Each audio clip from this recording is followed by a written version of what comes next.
오늘 함께 볼 하나님의 말씀은 레위기 10장 1절에서 2절입니다. 아론의 아들 나답과 아비후가 각기 향로를 가져다가 여호와께서 명령하시지 아니하신 다른 불을 담아 여호와 앞에 분향하였더니 불이 여호와 앞에서 나와 그들을 삼키매 그들이 여호와 앞에서 죽은지라. 아멘. 영상으로 예배하는 여러분에게 주님의 평화가 함께 하시기를 바랍니다. 오늘은 다른 불을 담아라는 제목으로 말씀 나눕니다. 본문의 사건은 지금으로부터 약 3,500여 년 전 모세가 이스라엘 백성을 출애굽시키고 광야에서 있었던 때를 배경으로 합니다. 하나님은 아론을 이스라엘의 대제사장으로 세우셨고 그의 가문에게 제사장의 일을 맡기셨습니다. 하지만 이 제사 제도가 시작되자마자 아주 불미스러운 사건 하나가 발생합니다. 아론의 4명의 아들 중에서 장자인 나답 그리고 차자인 아비후가 하나님이 명하지 않은 다른 불로 하나님께 분향했다가 하나님의 심판을 받아서 불에 삼켜 죽임을 당한 것입니다. 이것이 성막이죠. 내부를 들여다볼 수 있는 사진으로 준비를 했습니다. 나답과 아비후가 분향하다가 불에 삼켜 죽은 곳은 바로 이곳 분향단입니다. 분향단은 지성소와 성소를 나누는 휘장 바로 앞에 위치합니다. 그러니까 지성소에 있는 하나님의 언약궤와 가장 가까운 곳에 있는 성물인 것이죠. 아론과 그 아들들은 매일 아침과 저녁으로 성소에 들어가서 정금 등대의 불이 꺼지지 않도록 살펴야 했고 또 분향단에서 향을 피워야 했습니다. 이때 필요한 불은 어디서 가져오느냐? 바로 성막 뜰에 위치한 번제단에서 가지고 온 것이어야 했습니다. 레위기 16장 12절 향로를 가져다가 여호와 앞 제단 위에서 피운 불을 그것에 채우고 뜰에 있는 번제단에서 희생 제물을 태우는 불을 향로에 담아서 분향단에 옮겨야 했던 것이죠. 반드시 그 불만 사용해야 하는 것입니다. 그런데 오늘 본문의 나답과 아비후는 다른 불을 사용했습니다. 자기 마음대로 하나님의 뜻과는 전혀 상관없는 외부에서 가져온 어떤 불로 분향했던 겁니다. 영어로 이 불을 strange fire라고 합니다.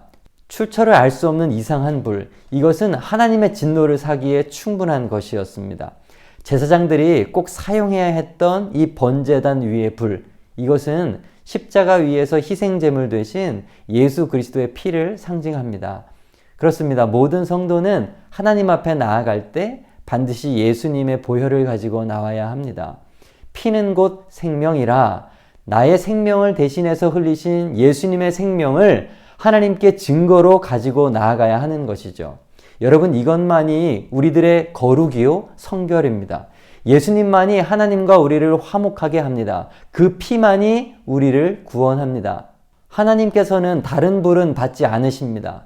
그런데 우리가 신앙생활을 하면서 가장 잘못하는 것이 바로 이것입니다. 예수의 피의 공로를 믿고 그 이름을 의지하여 하나님께 나가면 되는데 우리는 자꾸 거기에 내 생각을 더합니다. 내가 하나님을 위해서 무언가를 해야 한다는 생각, 드려야 한다는 생각, 눈에 보이는 어떤 것을 행해야 한다는 강박관념이 믿음을 망칩니다.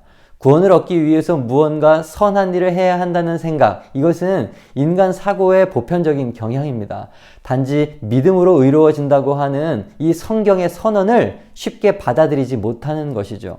심지어 복음을 듣고 교회에 속한 그리스도인들조차 시간이 지나면서 몇 가지 종교적 행위들을 하며 신앙의 본질인 믿음과 대체시키는 오류를 범하고 있습니다. 이상한 불을 자꾸 하나님께 드려서 받으라고 강요합니다. 하나님이 그것을 원하지 않는데도 말이죠. 거룩한 예수님의 피로 향로를 채워야 하는데 사람들은 계속해서 세상의 불, 이 땅의 불, 나의 불, 거룩하지 않은 가증한 불로 향로를 채워드리고 있습니다. 잘하는 것처럼 생각하지만 사실 모두 불법입니다. 향로는 믿는 우리 마음의 심령이라고 할 수 있겠지요. 여러분의 마음의 향로는 무엇으로 채워져 있습니까? 오늘날 적지 않은 교회와 성도들이 세상을 본받아서 온갖 다른 불로 심령을 채우고 있습니다. 세속주의, 인본주의, 기복주의, 물질만능주의, 화려함, 돈, 권세, 기적과 은사, 헌금과 축복, 얼마나 오염된 세상의 것들을 가르치고 배우고 추구하고 있는지 모릅니다. 갈라디아서 말씀을 보면 사도 바울이 이것을 얼마나 경계했는지를 우리가 알 수 있습니다. 갈라디아서 1장 6절부터 9절 말씀까지는 매 절마다 다른 복음을 말합니다. 다른 복음을 따르는 것을 내가 이상히 여긴다. 다른 복음은 없다. 다른 복음을 전하면 저주를 받을지어다. 저주를 받을지어다. 사랑하는 여러분, 나답과 아비후의 다른 불처럼 출처가 불분명하고 다른 복음은 버리시기 바랍니다. 세상의 가치를 추구하면서 활활 타오르는 욕심의 불을 버려야 합니다.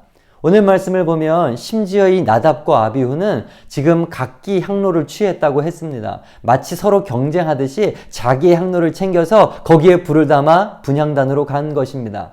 열심히 있었다는 거죠. 하지만 아무리 그러한 열심이 있다 하더라도 다른 불을 향로에 담는 것 자체가 잘못이었습니다. 예수님께서 말씀하셨습니다. 이 백성이 입술로는 나를 공경하되 마음은 내게서 멀도다. 사람의 계명으로 교훈을 삼아 가르치니 나를 헛되이 경배하는도다.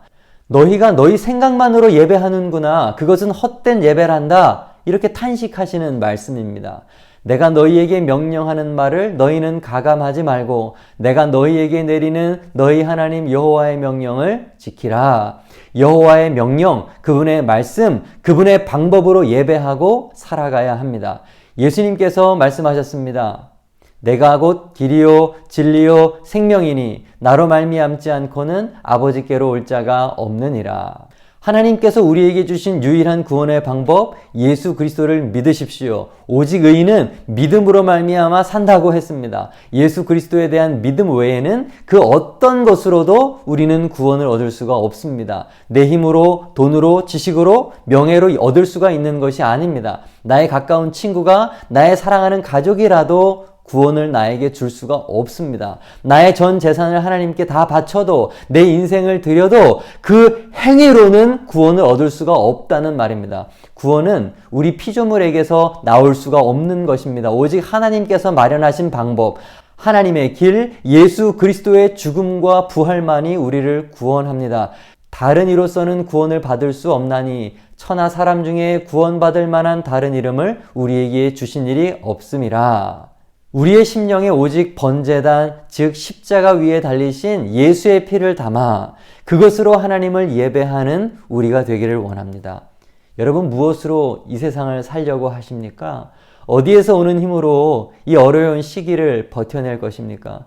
죄의 문제를 어떻게 해결하겠습니까? 하나님과의 단절은 또 어떻게 회복할 것입니까? 예수 그리스도를 믿음으로만, 예수님의 그 은혜로만 가능한 것입니다. 그러므로 오늘 우리는 나의 신앙을 좀 돌아봐야 됩니다. 나는 정말 예수님에 대한 참된 믿음을 가지고 있는 것이 맞는지, 그저 모태신앙으로 혹은 오래전부터 교회 다니는 그것이 습관이 되어서 매 주일 몸만 교회를 오가는 사람은 아닌지, 성도에게 주어진 보이는 의무 몇 가지를 그저 성실하게 감당한다고 해서 스스로 좀 괜찮은 그리스도인이라고 착각하고 있는 것은 아닌지. 예수님이 말씀하셨습니다. 예루살렘의 딸들아, 나를 위하여 울지 말고 너희와 너희 자녀를 위하여 울라. 주님은 우리가 진지한 고민 없이 그저 평안하다 평안하다 하는 것을 기뻐하지 않으십니다. 나와 내 가족의 구원에 대해서 깊이 관심을 갖고 예수님을 구주로 알지 못할 때 그들이 맞이하게 될 그 끔찍한 심판을 생각하고 울부짖으라고 요청하고 계십니다. 여러분, 더 이상 미루지 마십시오. 오늘 바로 지금 여러분의 영적인 상태를 바로 볼 수 있기를 바랍니다. 고 한경직 목사님께서 은퇴하시고 남한산성에 머물러 계셨다고 합니다. 그때 서울의 중진 목사님들이 한경직 목사님을 방문했습니다. 즐겁게 이런저런 환담을 나누고 돌아가는 길에 목사님 한 분이 한경직 목사님에게 부탁을 했답니다. 목사님, 저희들을 위해서 한 말씀 주시죠. 그러자 한경직 목사님이 그 자리에 계신 목사님들에게 목사님들 예수 잘 믿으시오 라고 하셨다고 합니다. 열심히 목회하시오 라든가 교회를 잘 지키시오 라든가 말이 아니라 예수를 잘 믿으시오. 여러분, 그것이 무슨 의미였을까요? 예수님을 믿는 거, 그거 절대로 쉬운 일이 아니라는 것입니다. 사랑하는 여러분, 예수님 잘 믿으실 수 있기를 간절히 바랍니다.